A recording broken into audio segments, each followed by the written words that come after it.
vamos ler hoje 1 Samuel 20, 21, 22 e Provérbios 27, de 15 a 27. 1 Samuel 20.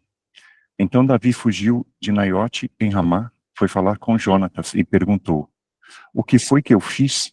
Qual é o meu crime? Qual foi o pecado que cometi contra seu pai, para que ele queira tirar minha vida? Nem pense nisso, respondeu Jonatas. Você não será morto. Meu pai não fará coisa alguma sem antes me avisar, seja importante ou não. Por que ele iria esconder isso de mim? Não é nada isso. Davi, contudo, fez um juramento e disse: seu pai sabe muito bem que eu conto com a sua simpatia. E pensou: Jonatas não deve saber disso para não se entristecer. No entanto, eu juro pelo nome do Senhor e por sua vida que estou a um passo da morte. Jonatas disse a Davi: eu farei o que você achar necessário. Então disse Davi: amanhã é festa da lua nova e devo jantar com o rei. Mas deixe-me ir esconder-me no campo até o final da tarde e depois de amanhã. Se teu pai sentir minha falta, diga-lhe: Davi insistiu comigo para que lhe permitisse ir a Belém, sua cidade natal, por causa do sacrifício anual que está sendo feito lá por todo o seu clã. Se ele disser: está bem, então seu servo estará seguro. Se ele, porém, ficar muito irado, você pode estar certo de que está decidido a me fazer mal. Mas seja leal ao seu servo, porque fizemos um acordo perante o Senhor. Se sou culpado, então mate-me você mesmo. Por que entregar-me a seu pai? Disse Jonatas: nem pense nisso. Se eu tiver a menor suspeita de que meu pai está decidido a matá-lo, certamente eu o avisarei. Davi perguntou: quem irá contar-me se seu pai lhe responder asperamente? Jonatas disse: venha, vamos ao campo. Eles foram. E Jonatas disse a Davi: pelo Senhor, o Deus de Israel, prometo que sondarei meu pai a esta hora, depois de amanhã. Saberei se as suas intenções são boas ou não para com você. Ele a mandarei avisar. E se meu pai quiser fazer-lhe mal, que o Senhor me castigue com todo rigor se eu não lhe informar, e não deixá-lo ir em segurança. O Senhor esteja com você, assim como esteve com meu pai. Se eu continuar vivo, mostre a lealdade do Senhor a mim. Mas se eu morrer, jamais deixe de mostrar a sua lealdade para com a minha família, inclusive quando o Senhor eliminar da face da terra todos os inimigos de Davi. Assim Jonatas fez uma aliança com a família de Davi, dizendo: que o Senhor chame os inimigos de Davi para prestarem contas. E Jonatas fez Davi reafirmar seu juramento, por causa de sua amizade por ele, pois ele havia se tornado um amigo leal. Então Jonatas disse a Davi: amanhã é a festa da lua nova. Vão sentir sua falta, pois sua cadeira estará vazia. Depois de amanhã, vá ao lugar onde você se escondeu quando tudo isto começou, e espere junto à pedra de Ezel. Atirarei 3 flechas para o lado dela, como se estivesse atirando num alvo. Então mandarei um menino procurar as flechas. Se eu gritar para ele: as flechas estão mais para cá, traga-as aqui, você poderá vir, pois juro pelo nome do Senhor que você estará seguro, não haverá perigo algum. Mas se eu gritar para ele: olhe, as flechas estão mais para lá, vá embora, pois o Senhor o manda ir. Quanto ao nosso acordo, o Senhor é testemunha entre mim e você para sempre. Então Davi escondeu-se no campo. Quando chegou a festa da lua nova, o rei sentou-se à mesa. Ele se assentou no lugar de costume, junto à parede, em frente de Jonatas, e Abner sentou-se ao lado de Saul, mas o lugar de Davi ficou vazio. Saul não disse nada naquele dia, pois pensou: algo deve ter acontecido a Davi, deixando-o cerimonialmente impuro. Com certeza ele está impuro. No dia seguinte, o segundo dia da festa da lua nova, o lugar de Davi continuou vazio. Então Saul perguntou a seu filho Jonatas: por que o filho de Jessé não veio para a refeição nem ontem nem hoje? Jonatas respondeu: Davi me pediu com insistência permissão para ir a Belém, dizendo: deixe-me ir, pois nossa família oferecerá um sacrifício na cidade, e meu irmão ordenou que eu estivesse lá. E conto com a sua simpatia, deixe-me ir ver meus irmãos. Por isso, ele não veio à mesa do rei.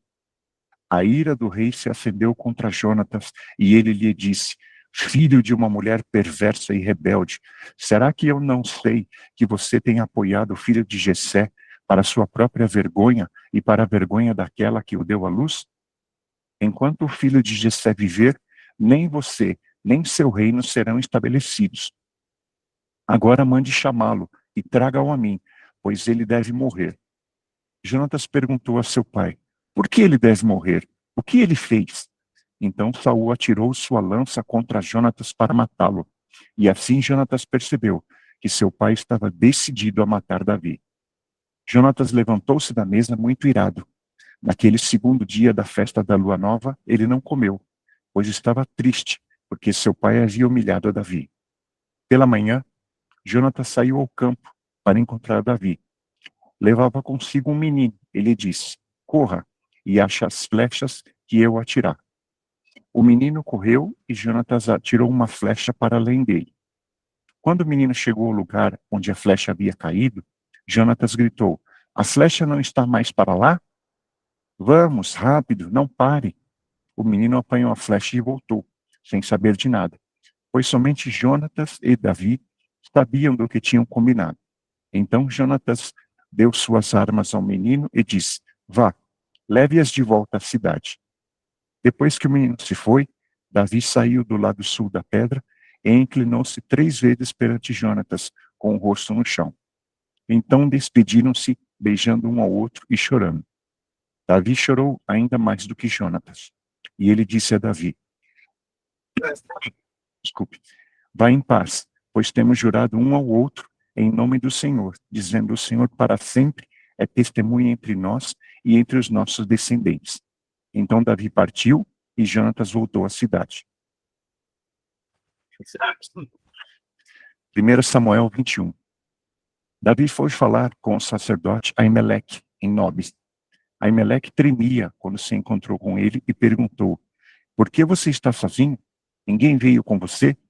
Respondeu Davi: o rei me encarregou de uma certa missão e disse: ninguém deve saber coisa alguma sobre sua missão e sobre suas instruções. E eu ordenei aos meus soldados que se encontrassem comigo num certo lugar. Agora então, o que você pode oferecer-me? Dê-me 5 pães ou algo que tiver.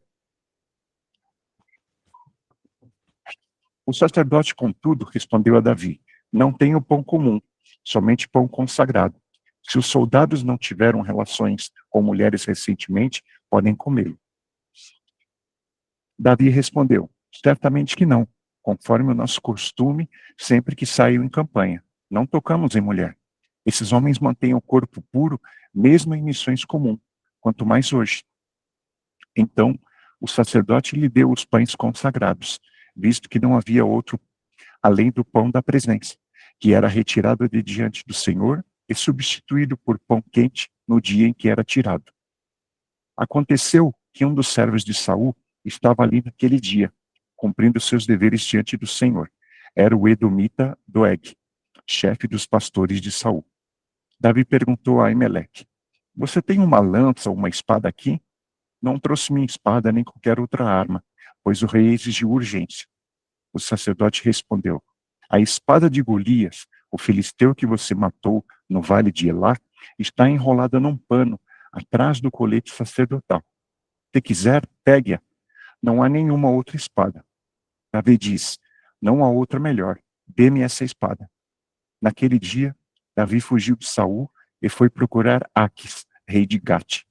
Todavia, os conselheiros de Aquis lhe disseram: não é este Davi, o rei da terra de Israel? Não é aquele sobre quem cantavam em suas danças: Saul abateu seus milhares e Davi suas dezenas de milhares? Davi levou a sério aquelas palavras e ficou com muito medo de Aquis, rei de Gate. Por isso, na presença deles, ele fingiu estar louco enquanto esteve com eles. Agiu como um louco, riscando as portas da cidade e deixando escorrer saliva pela barba. Aquis disse a seus conselheiros: vejam este homem, ele está louco. Por que trazê-lo aqui? Será que me faltam loucos para que vocês o tragam para agir como doido na minha frente? O que ele veio fazer no meu palácio?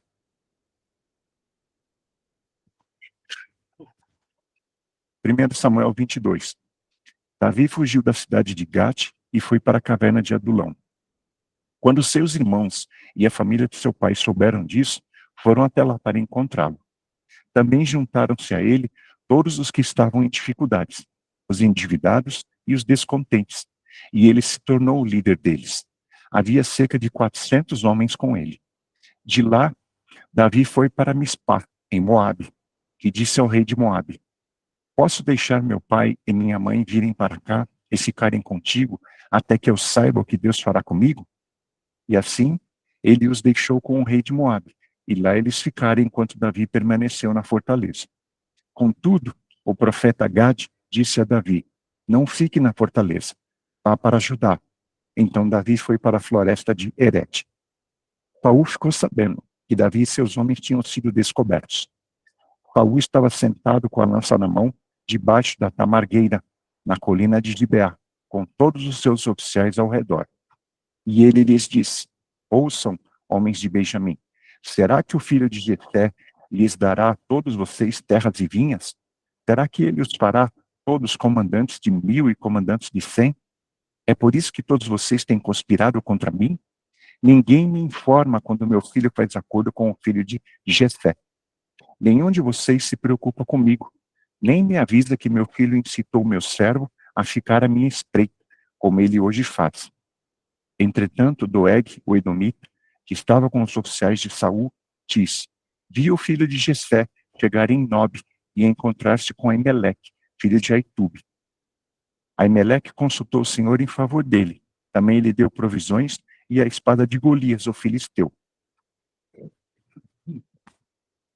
Então o rei mandou chamar o sacerdote Aimeleque, filho de Aitube, e toda a família de seu pai, que eram sacerdotes em Nob, e todos foram falar com o rei. E Saul disse: ouça agora, filho de Aitube. Ele respondeu: sim, meu senhor. Saul lhe disse: por que vocês conspiraram contra mim, você e o filho de Jessé?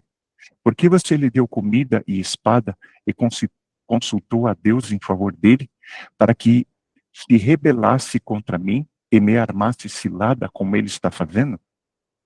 Aimeleque respondeu ao rei: quem dentre todos os teus oficiais é tão leal quanto Davi, o genro do rei, capitão da sua guarda pessoal e altamente respeitado em sua casa? Será que foi esta a primeira vez que consultei a Deus em favor dele? Certamente que não. Que o rei não acuse a mim, seu servo, nem qualquer um da família de meu pai, pois seu servo nada sabe acerca do que está acontecendo. O rei, porém, diz: com certeza você será morto, Aimeleque, você e toda a família de seu pai. Então o rei ordenou aos guardas que estavam ao seu lado: matem os sacerdotes do Senhor, pois eles também apoiam Davi. Sabiam que ele estava fugindo, mas nada me informaram. Contudo, os oficiais do rei recusaram erguer as mãos para matar os sacerdotes do Senhor. Então o rei ordenou a Doeg: mate os sacerdotes, e ele os matou. E naquele dia, matou 85 homens que vestiam túnica de linho. Além disso, Saul mandou matar os habitantes de Nob, a cidade dos sacerdotes. Homens, mulheres, crianças, recém-nascidos, bois, jumentos e ovelhas. Entretanto, Abiatar, filho de Aimeleque e neto de Aitube, escapou e fugiu para juntar-se a Davi.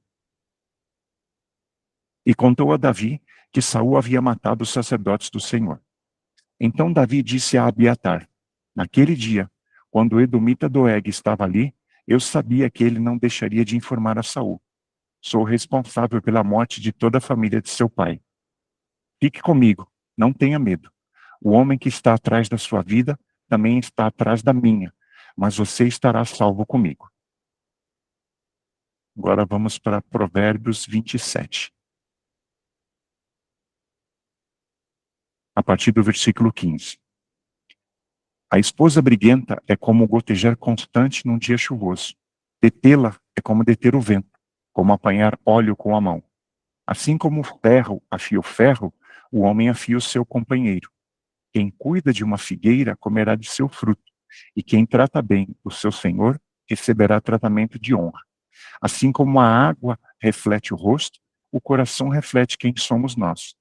O Sheol e a destruição são insaciáveis, como insaciáveis são os olhos do homem. O crisol é para a prata, e o forno é para o ouro, mas o que prova o homem são os elogios que recebe. Ainda que você moa o insensato, como trigo no pilão, a insensatez não se afastará dele. Esforce-se para saber bem como suas ovelhas estão. Dê cuidadosa atenção aos seus rebanhos, pois as riquezas não duram para sempre, e nada garante que a coroa passe de uma geração a outra. Quando o feno for retirado, surgirem novos brotos, e o capim das colinas for colhido, os cordeiros lhe fornecerão roupa, e os bodes lhe renderão o preço de um campo. Haverá fartura de leite de cabra para alimentar você e sua família, e para sustentar as suas servas. Amém. Amém. Glória a Deus, apóstolo Cláudio. Emenda a porção, queridos. Meu Deus, a gente vê aqui a perseguição de Saul, né, com Davi, e há algo muito interessante nessa porção de hoje, que é a aliança de Davi e Jonatas, né, também a caverna de Adulão, onde Deus começa a transformar Davi de um homem que estava sendo extremamente perseguido. Ele se torna ali um homem solitário por conta dessa perseguição, mas Deus faz algo extraordinário ali na caverna de Adulão. Vamos ver um pouquinho sobre isso. A gente vê aqui logo no capítulo 20 essa aliança que Davi e Jonatas, né, fazem. Jonatas era filho de Saul, e a palavra fala que ele amava a Davi. E quando Saul começa a invejar Davi, né, ele entra ali numa perseguição voraz para tentar matar Davi, né? E Jonatas estabelece uma aliança com Davi. No capítulo 20, versículo 42, está escrito: então disse Jonatas a Davi, vai-te em paz, porque nós juramos ambos em nome do Senhor, dizendo, o Senhor seja para sempre entre mim e ti, e entre a minha descendência e a tua descendência. Ele estabelece ali uma aliança, que não era apenas uma amizade pessoal, mas era uma aliança diante de Deus. Isso é muito forte, muito forte, muito forte, muito forte. E a gente vê aqui, nesse trecho, quero trazer aqui um pouquinho. A gente vê que Davi, nesses capítulos especialmente, a vida dele aqui é marcada, né, por essa perseguição implacável ali de Saul. Então, quando Davi derrota Golias, as mulheres começam a cantar, né, tipo, ele começa, Davi, a partir do momento que ele derrota Golias, ele ganha uma notoriedade. E depois disso, Davi vence também, os filisteus, tal, aquela coisa. E aí as mulheres começam a cantar, né? Saul matou seus milhares, Davi seus 10 milhares. A notoriedade começa a ganhar, né, uma proporção muito grande. E ele se torna favorito ali no reino. Só que de favorito da corte real ali, ele passa a ser um fugitivo. A situação de Davi muda drasticamente, né? Só que nessa condição, a gente vai ver alguns aspectos que chamam muita atenção nesse período. Primeiro que Davi, ele busca a orientação de Deus, né? No capítulo 22, a gente vê que Davi, ele consulta o Senhor. Mesmo em fuga, ele mantinha ali a conexão com Deus, ele buscava a orientação de Deus antes de tomar qualquer decisão. Isso nos mostra, nos ensina, né, que independente da circunstância, a gente tem que manter o diálogo com o Senhor, buscar oração, buscar em oração, ouvi-lo, buscar a direção para aquilo que a gente vai fazer. Não tomar decisões impulsivas, né, diante das perseguições, dos apertos, mas buscar ouvir a direção do Senhor. Quando a gente vê que nos próprios Salmos, né, Davi, ele expressa a confiança dele no Senhor. Por exemplo, no Salmos 34, Davi, ele fala, busquei o Senhor e ele me respondeu, livrou-me de todos os meus temores. A gente vê a importância, nesse trecho aqui também, das alianças fiéis, né? As alianças que são fiéis. Essa aliança entre Davi e Jonatas transcende uma amizade comum, né? E no capítulo 20, 16 e 17 está escrito assim, assim fez Jonatas aliança com a casa de Davi, dizendo, requeira o Senhor das mãos dos inimigos de Davi. Jonatas fez que Davi prestasse um juramento pelo amor que ele tinha, porque ele amava como a sua própria alma. Como a sua própria alma. É uma aliança que transcende, né, até o padrão do mundo, que as pessoas hoje em dia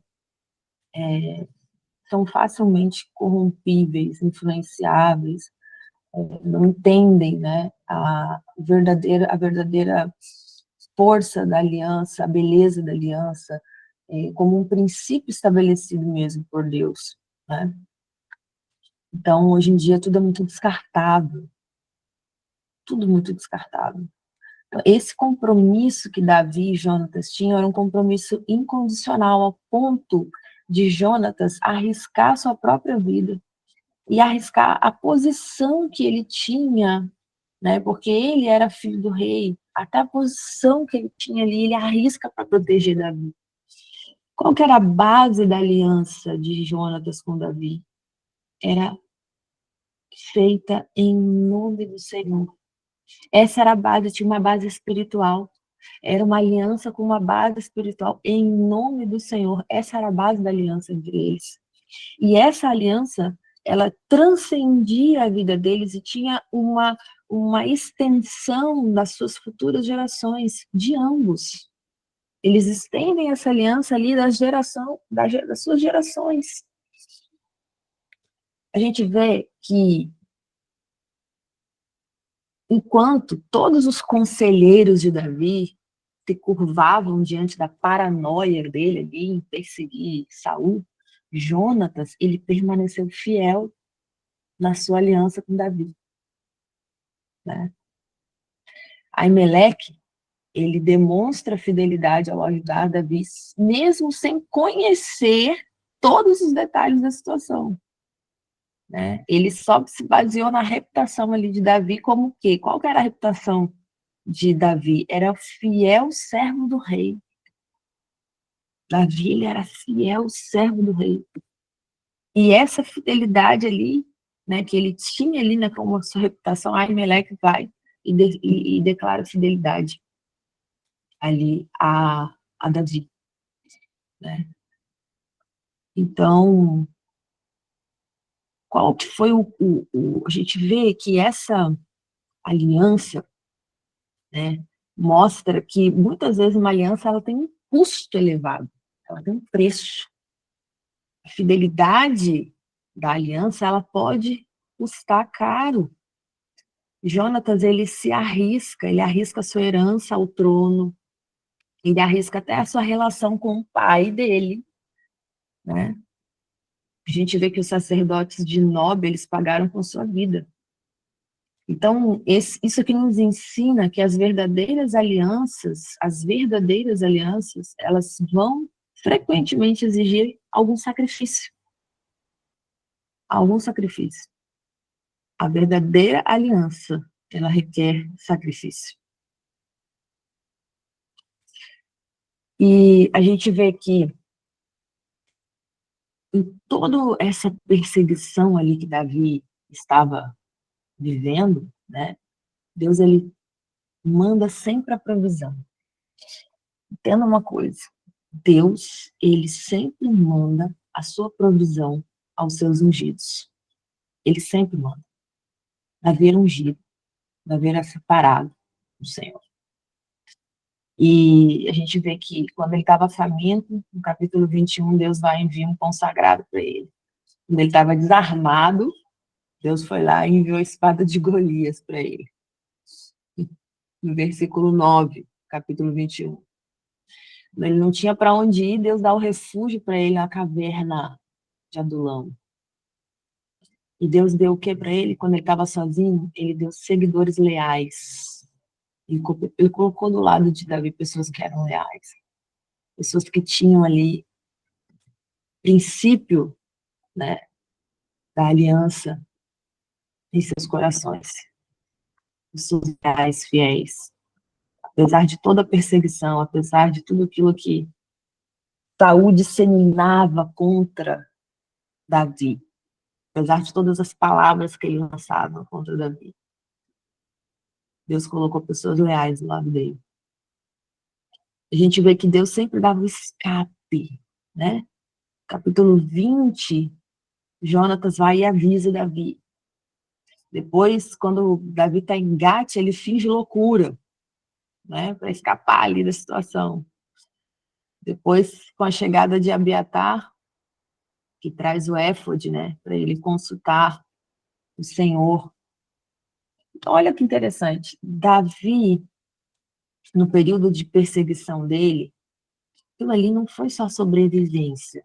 Tudo que estava acontecendo com ele, né, gente, pensa nos detalhes que a palavra traz do que foi essa perseguição. Né? E aí a gente pode pensar, Davi estava ali sobrevivendo, né? Mas não foi só uma sobrevivência, foi uma preparação. E na caverna de Adulão, queridos, Davi, ele começa a formar um exército. Com quem? Com pessoas que eram oprimidas, endividadas, amarguradas de espírito, é o que está escrito no capítulo 22, versículo 2. Todos os oprimidos, endividados, amargurados, eram os marginalizados. Aí Deus começa a juntar esse povo e naquele tempo de tribulação de Davi, ele pega e transforma Davi de um guerreiro solitário, ele começa a transformar Davi em um líder de homens. Ele começa a transformar aqueles homens num exército. Começa a transformar aqueles homens nos guerreiros de Davi. Olha como Deus, ele pega aquelas situações que parecem ser caóticas e ele começa a transformar em algo extraordinário, algo poderoso. E a gente vê a perfiguração muito especial, muito tremenda de Davi em relação a Yeshua, né? Porque Davi, ele foi rejeitado antes mesmo de ser entronizado ali como rei, declarado como rei. E Yeshua também foi rejeitado antes de ser reconhecido como rei dos reis. A rejeição faz parte daquele que é ungido, daquele que é um líder, daquele que tem um grande propósito. A rejeição faz parte, queridos. As calúnias, as afrontas, as perseguições, faz parte. A gente vê que, assim como Davi, ele vai atrair os oprimidos, os amargurados, né? O Messias, o que o Messias fala? Vinde a mim, todos os que estáis cansados e sobrecarregados, e eu vos aliviarei. Aleluia, meu Deus. Olha que tremendo. Que poderoso. Aleluia. A gente finalizar esse trecho, essa porção aqui, essa manhã muito rica, muito poderosa, vai nos ensinar o quê? Que a confiança em Deus não significa ausência de tribulação, não significa ausência de conflito, de perseguição. Mas significa o quê? A sua confiança no Senhor nessas situações. Significa a presença de Deus em meio a tudo isso. Em meio a toda essa perseguição, toda a tribulação, a presença dele com você em meio a essas situações. E aí muda tudo. Muda tudo. Porque há propósito. Porque há um objetivo, porque Deus está fazendo algo no meio desse caos. Deus está fazendo algo dentro de você, de dentro para fora. Deus está te estruturando para algo maior. Entenda que as alianças fiéis, elas nos sustentam nos momentos mais difíceis. Deus sempre vai colocar alguém fiel do seu lado. Ainda que tenha pessoas te caluniando, pessoas sendo infiéis, pessoas sendo ingratas, vai acontecer, não tenha dúvida disso. Se não está acontecendo, é porque tem alguma coisa errada. Se não está acontecendo, tem alguma coisa errada. Agora, se está acontecendo, querido, é isso mesmo. É assim que é. E glória a Deus por isso. É assim que é. Foi assim com Davi, foi assim com Yeshua, foi assim com grandes líderes, aqueles que têm propósito. Mas Deus sempre vai colocar alianças fiéis.